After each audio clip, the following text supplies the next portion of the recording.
करने के लिए और इंडियन रेलवेज में जान फूंकने के लिए वंदे भारत की ट्रेन लॉन्च हुई सेंट्रल गवर्नमेंट द्वारा कुछ साल पहले। और ये ट्रेन लॉन्च होने के बाद सारे पैसेंजर्स की लाइफ स्मूथ हो गई, क्योंकि इसमें ये सेमी हाई स्पीड ट्रेन है जिसमें 180 किलोमीटर पर आवर की स्पीड अचीव हो चुकी है, जो कि नॉर्मल 160 किलोमीटर पर आवर की स्पीड से ज्यादा है। और ये जाहिर सी बात है सुबह सुबह पैसेंजर्स के लिए लगती है। यहाँ छत्तीसगढ़ में दिन में एक बार लगती है और 6 दिन हफ्ते के लगती है। और इनफैक्ट बिलासपुर से ये शुरू होती है और फिर जाती है रायपुर, दुर्ग, राजनांदगांव की तरफ और उसके बाद फिर ये महाराष्ट्र निकल जाती है। और आज हम भी ये सुगम यात्रा लेंगे। आइए चलिए हमारे साथ इस जर्नी में सवार हो जाते हैं और चलते हैं रायपुर की ओर, यानी राजधानी की ओर। और वहां पर हम आपको बताएंगे कि किस तरह से लोकसभा 2024 के लिए पूरा छत्तीसगढ़ तैयार हो रहा है। आइए चलते।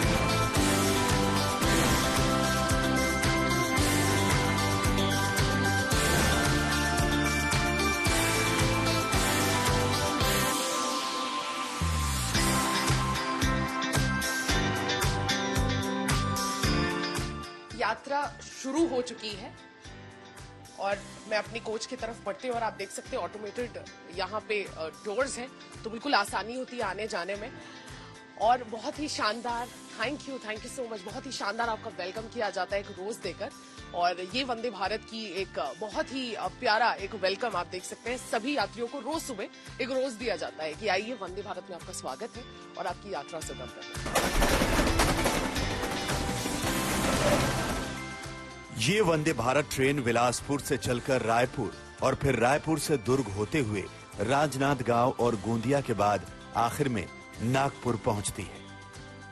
2024 का चुनावी मूड जानने के लिए बिलासपुर से हमारा पहला पड़ाव होगा रायपुर। उससे पहले हम सफर में लोगों का चुनावी मूड जानते हैं। बड़ी बड़ी कंस्ट्रक्शन हो रही है, हाईवे है, अभी राम मंदिर का भी मुद्दा है। राम मंदिर देश में मतलब 500 वर्षों के बाद बना रहे हैं। मोदी गवर्नमेंट की वजह से ही पॉसिबल हो पाई अभी तक। जिस तरीके से बहुत सारे जो इश्यूज थे जो इतने सालों से चल रहे थे, जैसे भी अब राम मंदिर का भी चल रहा है ट्रेंड में इस टाइम पे, तो वो सारे रिसॉल्व कर रही है। ये बहुत अच्छी चीज है कि जो कि एक लोकल मुद्दे होते हैं ना, उस पर हम उलझ के नहीं रहेंगे। या हमारे फ्यूचर्स में जो भी हमारी और भी हमारी जनरेशन आने वाली है, उनको वो नहीं होगा कि भाई हम कश्मीर में ऐसा था या फिर राम मंदिर अभी तक चल रहा है। तो मतलब वो मुद्दे गवर्नमेंट कहीं ना कहीं खत्म कर रही है। बहुत अच्छी चीज है इस गवर्नमेंट की। हम सब ने 370 खत्म होते हुए देखा।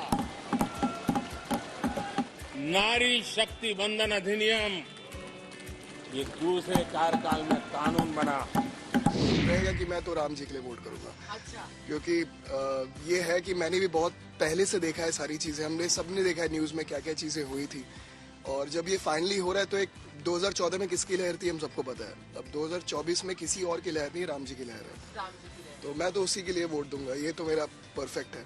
भारतीय के नाते बोल रहा हूँ कि हमें भी काम करना है। मोदी जी आके झाड़ू नहीं मारेंगे, हमको भी कुछ करना पड़ेगा, क्योंकि हम सब जब इकट्ठा होंगे ना तभी कुछ देश आगे बढ़ेगा।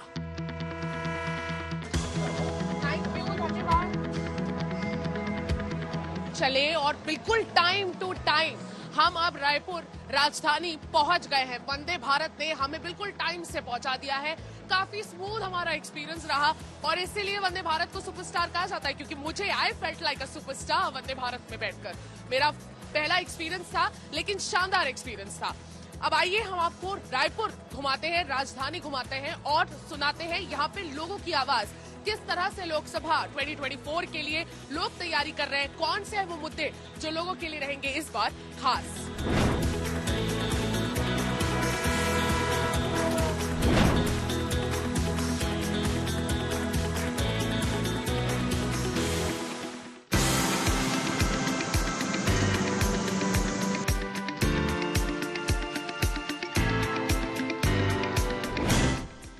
मैंने सोचा कि मैं रायपुर कैपिटल आई हूँ छत्तीसगढ़ के, तो मैं आपको माता कौशल्या के मंदिर भी ले आऊं।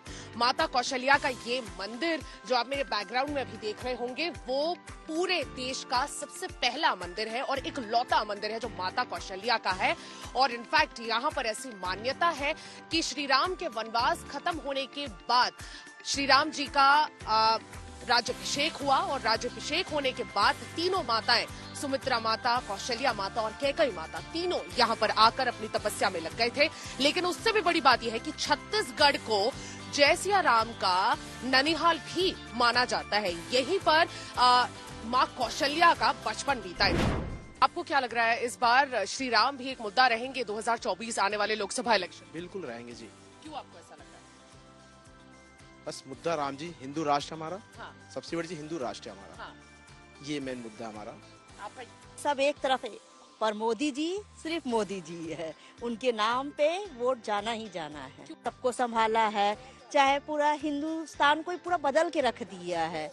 यहाँ तो यहाँ विदेश के लोग भी सिर्फ उनके नाम से ही डरते हैं। शिक्षा को ही आप खत्म करते जा रहे हैं। गरीब आदमी का बच्चा तो नहीं पढ़ सकता ना। गरीब आदमी का बच्चा कहाँ पढ़ने जाएगा, मुझे आप ये बताइए। नहीं पढ़ सकता ना, फिर क्या होगा फिर देश का इसका। दिल्ली से यहाँ घूमने आए? बिल्कुल घूमने आया हूँ यहाँ पर। मुझे पता लगा यहाँ पर ये माता कौशल्या की जो जन्मभूमि है, तो मैंने कहा चलो देख के आते हैं, ठीक है ना। तो बिल्कुल देखना भी चाहिए, अपने हमारे देश की संस्कृति है, सभ्यता है उसको। आपको क्या लग रहा है 2024 में आपका सबसे बड़ा मुद्दा क्या होगा? आपको लगता है कि श्री राममय जैसे हो रहा है पूरा देश, आपको लगता है कि सिया राम के नाम पे भी वोट पड़ेंगे? एकदम सिया राम के नाम तो पड़ेंगे ही। राम जी के पूरा एकदम राममय सब लोग चल रहे हैं, एकदम है कि नहीं, उन्हीं का सब कुछ कृपा है। तो 2024 में भी मोदी रहेंगे, 2029 तक रहेंगे, 2029 के बाद भी मोदी रहेंगे। आपको ऐसा क्यों लग रहा है? मोदी ऐसा काम ही कर रहे हैं। आपको क्या लग रहा है उनके जो ऑपोजिशन में ये इंडिया अलायंस की बात हो रही है, पूरे इंडिया अलायंस के लोग? कुछ भी नहीं है, वो तो एकदम जीरो है, उसका इतना नाम ही मत लीजिए। इंडिया अलायंस कुछ नहीं होने वाला है, मोदी के सामने कोई टिकने वाले नहीं है। इंडिया अलायंस क्यों नहीं टिकेगा? आपको क्या लग रहा है इंडिया अलायंस की कमजोरी का सबसे बड़ा पॉइंट क्या है? उनका कोई इंडिया अलायंस में कोई है ही नहीं, कोई उनके मोदी के टक्कर में कोई भी नहीं है। मोदी के साथ कोई मतलब ये नहीं है कि हाँ कोई उनसे कर सकते हैं। तो आपको लगता है फ्लॉप होगा? हाँ, एकदम फ्लॉप होगा। राम मंदिर को लेकर जनभावना बीजेपी के पक्ष में बहुत हद तक दिख रही है, लेकिन भूपेश बघेल की पिछली कांग्रेस सरकार ने छत्तीसगढ़ में राम वन गमन पथ परियोजना के तहत राज्य के 9 स्थानों को चिन्हित कर उसका विकास करने की शुरुआत की थी। भले ही उनकी वापसी नहीं हो सकी, लेकिन भूपेश बघेल सरकार ने इन स्थानों में से अधिकांश का काम पूरा कर लिया है। इसमें 2 का जिक्र खास तौर पर किया जा सकता है। शिवरी नारायण, जहां श्री राम ने शबरी के जूठे बेर खाए थे। इसका नाम भी शाबरी और नारायण यानी भगवान के नाम को मिलाकर शिवरी नारायण रखा गया है।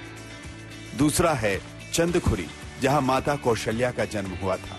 रायपुर के करीब चंदखुरी गांव में 128 तालाब हैं और उनमें से एक के बीचों बीच बना है माता कौशल्या का ये मंदिर। तालाब के बीचों बीच स्थित कौशल्या माता का ये मंदिर अपने आप में काफी अद्भुत है। हालांकि यहाँ पे अभी काम चल रहा है, इसे और भव्य बनाने की तैयारी यहाँ पर लगातार चल रही है। लेकिन मेरे ही पीछे जो माता कौशल्या जी का मंदिर आप जो देखेंगे, उनकी मूर्ति अगर आप देखेंगे तो अपने आप में काफी दिलचस्प उनकी मूर्ति है। और इस मूर्ति में आपको 2 प्रतिमाएं नजर आएंगी, जिसमें से बाएं हाथ में बाल मर्यादा पुरुषोत्तम भगवान श्री राम की बाल रूप में आप देख सकते हैं उनको, और माता कौशल्या ने उन्हें गोद में लिया हुआ है। इसीलिए आप ये मूर्ति जो देख रहे हैं, ये एक लौती मूर्ति है माता कौशल्या की, जो पूरे भारत में सिर्फ और सिर्फ यहीं पर स्थित है। और मां कौशल्या के इस रूप का दर्शन करने के लिए देश भर से लोग यहां पर लगातार दर्शन के लिए आ रहे हैं। और माता कौशल्या का क्योंकि ये जन्मस्थान भी था, तो यहां पर माता कौशल्या की अनुभूति यहाँ के सारे श्रद्धालुओं को आज भी उतनी ही महसूस होती है। यहाँ से हम आपको लिए चलते हैं गढ़ कलेवा, जो रायपुर में जायके का एक मशहूर ठिकाना।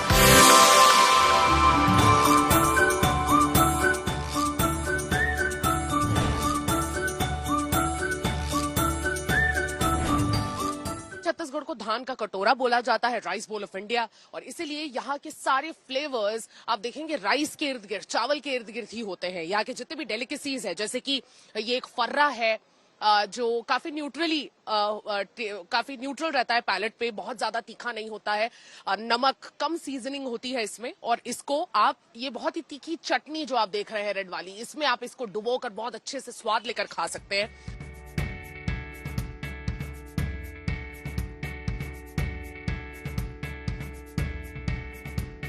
तो ये है माड़ा पीठा, ये भी बिल्कुल चावल का बना हुआ रहता है। इडली, इसे इडली के फॉर्म में भी आप बोल सकते हैं कि ये फ्राइड इडली होता है। इडली बना दिया जाता है और बिल्कुल उसी को फ्राई कर दिया जाता है तो माड़ा पीठा बन जाता है।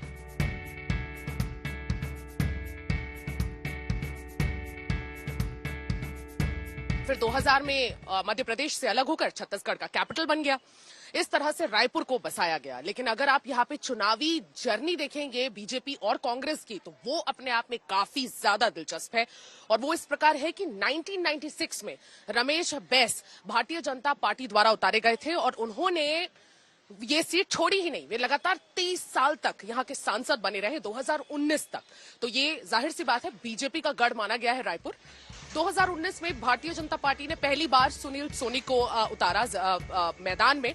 सुनील सोनी उतने ज्यादा पॉपुलर तो नहीं हो सके, लेकिन प्राइम मिनिस्टर नरेंद्र मोदी की वेव थी और उस वेव में वो भी जीत गए। तो इसीलिए कहीं ना कहीं ये बीजेपी का बहुत हैवी वेट सीट है। बीजेपी ने छत्तीसगढ़ की सभी 11 सीटों के लिए अपने उम्मीदवारों का ऐलान कर दिया है। रायपुर से उसने ब्रजमोहन अग्रवाल को उतारा है। वो राज्य सरकार में मंत्री है।